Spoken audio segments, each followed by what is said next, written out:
Yo, salut tout le monde, aujourd'hui on se retrouve donc pour la review de l'épisode numéro 10 de Shingeki no Kyojin saison 4.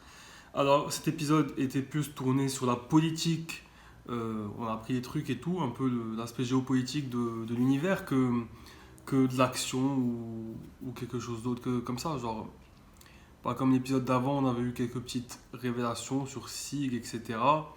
Sur les plans et tout. Là on a un peu plus, bien sûr, parce que le flashback se poursuit. On a plus l'aspect géopolitique avec d'autres pays qui rentrent en jeu, pas juste des prisonniers marques qui sont chopés comme ça.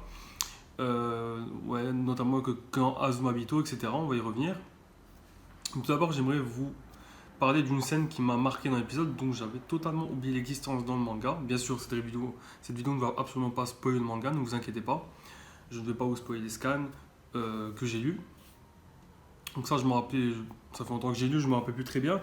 Et je me rappelle pas du tout de cette scène où Eren vraiment attrape Angie au niveau de la cellule pour la bloquer. J'avais complètement oublié cette scène. Et cette scène, quand Angie arrive, débarque, et surtout ça, c'était très drôle. Quand elle débarque, surprenant Eren qui est en train de parler au miroir en disant Tatakae, Tatakae, Tatakae, donc bats-toi, bats-toi, bats-toi. Eh bien, elle n'est pas sans rappeler la scène de l'épisode 21 de la saison 3, lorsque Angie, de la même manière, arrive Eren qui est en cellule, pour insubordination, parce qu'il s'est retrouvé contre ses supérieurs lors du choix entre Erwin et Armin pour la seringue. Donc, elle arrive et elle dit que tu parles tout seul, qu'est-ce que tu fais? Shingeki no Kyojin. Ite dayone. Tu vois, voilà ce qu'elle dit. 進撃の巨人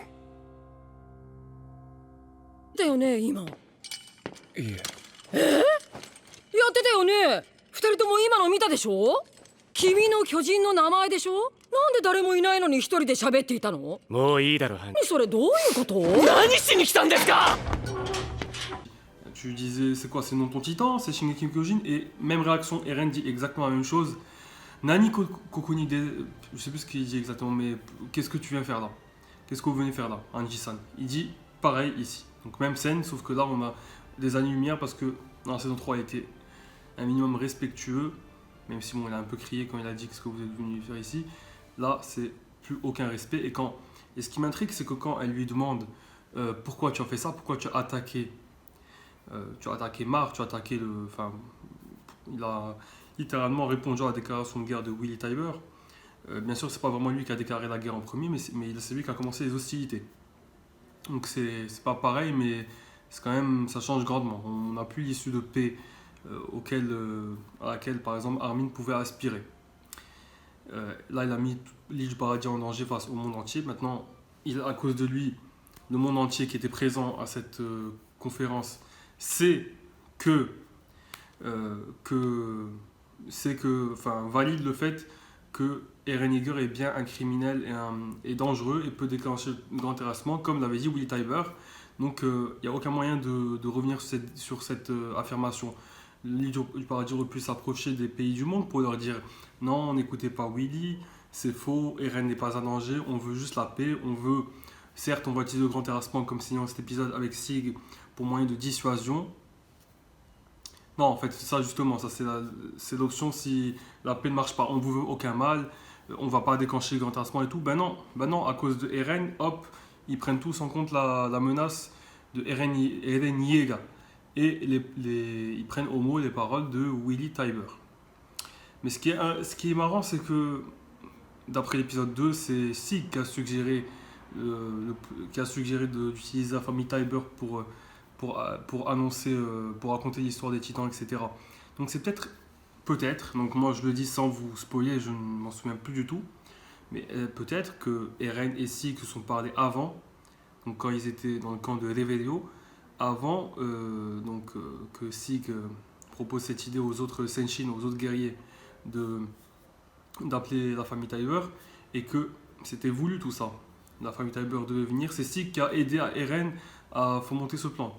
D'ailleurs, dans cet épisode, on voit qu'ils vont se rendre sur le continent de Mar pour se montrer aux autres.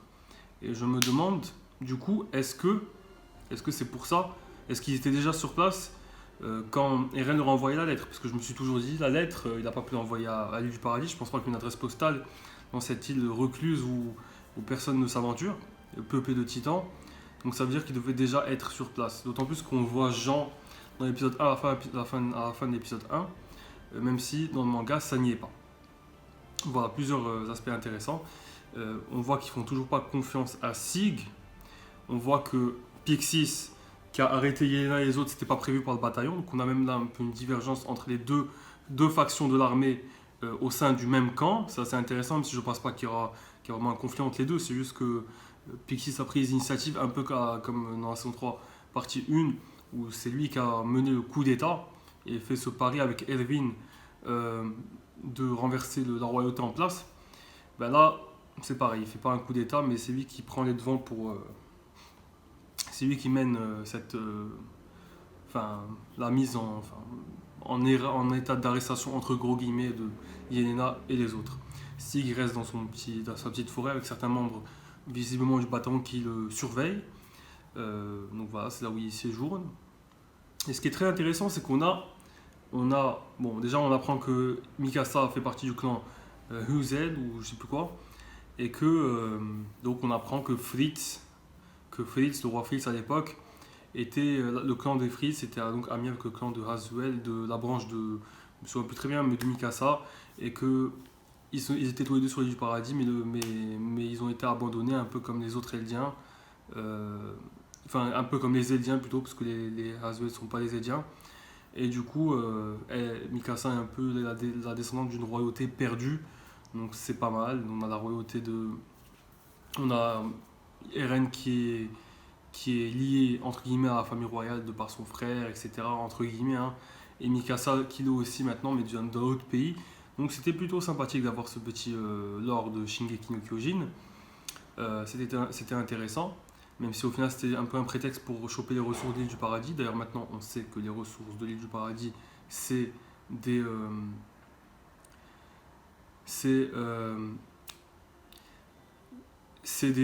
comment ça s'appelle, c'est des pierres, qui permettent d'émettre ce gaz qui permettent d'émettre le gaz là d'équipement tridimensionnel. Alors que moi j'ai toujours pensé que c'était juste du gaz, une bonbonne de gaz. Mais non, en fait, ça vient d'une pierre. En fait, quand dans la saison 3, on disait que l'île du paradis possède des énergies fossiles intéressantes pour le reste du monde, bah, c'était ces énergies fossiles-là. C'était ces fameuses pierres, je sais plus quoi, cristal, je sais pas quoi, qui permettent d'utiliser l'équipement tridimensionnel. Et aussi l'aspect avec Historia. Ça, c'était intéressant. Ça m'a un peu... Historia a accepté de... Ça, je me rappelais plus du tout. D'ailleurs, je me demandais comment ils allaient perpétuer ce plan de Sig, qui parle de grand terrassement, alors que le gars, il va mourir dans moins d'un an maximum. Eh bien, son plan, c'est que Historia hérite du titan Bestial et enfante des gosses autant que possible, tant qu'elle est vivante, pour avoir des descendants de la famille royale, et à chaque fois refiler le titan Bestial. Donc pourquoi pas, même si c'est un peu chiant, parce que les gosses, à moins qu'ils les fassent maintenant, si elle tarde trop, ils vont vivre moins de 26 ans. Hein, c'est chaud. Et elle-même, elle va vivre que 13 ans de plus. Je crois que Eren n'est pas trop d'accord avec ça. On apprend dans cet épisode qu'elle a déjà un gosse avec un gars qu'elle a connu il y a longtemps, je sais pas quoi. Bref, certainement que le gars s'en battait les couilles de lui, c'était juste pour faire un gosse, un descendant de la famille royale. On verra ce qui adviendra de ce gosse. Est-ce qu'il va hériter d'un titan ou quoi? Est-ce qu'il va hériter du bestial ou je ne sais quoi? Et ce qui m'a aussi surpris dans l'épisode, c'est qu'il y a un mec qui dit, de l'armée, je sais pas quoi, qui parle avec Nile et lui dit que comme Historia a fait un gosse, il ne peut pas hériter du bestial maintenant, donc Sig va vivre 1 an. Moi, je voyais pas du tout Sig se sacrifier maintenant. Le gars, il lui reste 1 an à vivre, il va profiter à fond, quoi. Donc je pense qu'il délire un peu, le gars. Mais voilà, et on a aussi la scène de... Donc Eren ne veut pas sacrifier Historia, le bataillon l'a certainement envisagé. Mais ce qui est bien déjà, c'est que Historia ne sera pas transformé en titan normal, ce qui aurait pu être envisagé s'il n'y avait pas l'option du bestial et de Sig. Elle sera transformée en titan primordial. D'ailleurs, c'est marrant l'opposition d'un côté d'un titan qui va vivre éternellement, donc tu le tues pas. De l'autre, tu as la malédiction d'Ymir qui fait que le titan vit que 13 ans. Dans un cas, elle est inconsciente mais elle vit éternité, l'autre elle est consciente, elle vit que 13 ans de plus. Enfin, voilà. Donc Eren ne veut vraiment pas le sacrifier. Et d'ailleurs, ce qui me surprend en fait, c'est que le changement d'Eren, pourquoi il devient un bâtard comme ça? Pourquoi? J'arrive pas à comprendre. Je pensais que c'était depuis le baise-main d'Historia, mais c'est vrai qu'à ce moment-là, il était juste devenu stoïque. Il avait perdu la foi au monde ou je sais pas quoi, c'était devenu un peu bizarre, mais c'était pas devenu un bâtard. Là, durant les 3 ans, il est sympa, il est respectueux et tout. C'est juste récemment, il est devenu un bâtard. Je comprends pas pourquoi. Il y a Connie et Jean qui parlent de sa réaction, enfin surtout Connie à la mort de Sacha. Et le gars, il dit qu'il a ri. Il a rigolé, mais c'était un rire nerveux. Donc, enfin, Connie, il a pas été assez intelligent pour capter que c'était un rire nerveux. Je comprends pas. Même Jean, il a rien dit là-dessus. Enfin, voilà, c'est vrai que c'est une réaction inhabituelle, mais c'était un rire nerveux. Donc, moi, je comprends pas pourquoi il jacte là-dessus. Mais c'est vrai que Eren a beaucoup changé. Et la scène où il dit, ça je me rappelle dans le manga, m'avait beaucoup marqué, où il dit aux autres que il veut pas qu'il hérite de son titan, parce qu'il tient à eux et qu'il veut qu'ils vivent le plus longtemps possible. Ça, c'était vraiment marquant. Ils ont rougi et tout. C'était une scène bien mignonne, surtout que le moment où Sacha et Connie dit à Sacha, ouais, t'es vraiment conne, etc. T'es encore plus conne que moi et tout ça, c'était vraiment très drôle. J'ai trouvé ça vraiment drôle pour le coup. Et ouais, il fait chier, le gars il nous tue Sacha et là il nous la montre à foison dans les flashbacks comme si elle n'était pas morte. C'est vraiment très habile de sa part, je trouve. Aussi dans l'épisode, Jean mentionne le fait que Eren, je sais pas si c'est une mauvaise traduction, mais que apparemment Eren a commandité Armin pour qu'il tue les innocents et détruise le port. Alors que pourtant Angie dans le dirigeable avait dit à Armin quel plan insensé, est-ce que le fantôme de Derwin plutôt a pris possession de ton corps ou je sais pas quoi. Donc c'est bizarre, je pensais que c'était un plan d'Armin. Visiblement ça faisait partie du plan d'Eren dans sa lettre. D'ailleurs je me demande ce qui est écrit dans cette lettre exactement, j'aurais aimé savoir. Enfin bref, on a la confirmation que Eren a chopé le titan marteau. C'était pas sûr parce que ça aurait pu être Gaillard, enfin Podko qui l'a chopé. Non, c'est bien lui qui l'a chopé. Donc voilà, j'attends de voir la suite. Pour l'instant, cet épisode ça me semble aller très vite. Cet épisode m'a semblé aller très très vite. Je ne me rappelle plus exactement à quoi ça correspond dans le manga, mais ça me semblait aller très très vite. Quand je vois la preview, je vois que ça avance assez rapidement. Ça m'inquiète un peu. Pour le coup, on verra bien. Mais voilà. Donc j'espère que la review vous a plu. N'hésitez pas à laisser un like, à commenter, à partager. Moi, sur ce, je vous dis Jana.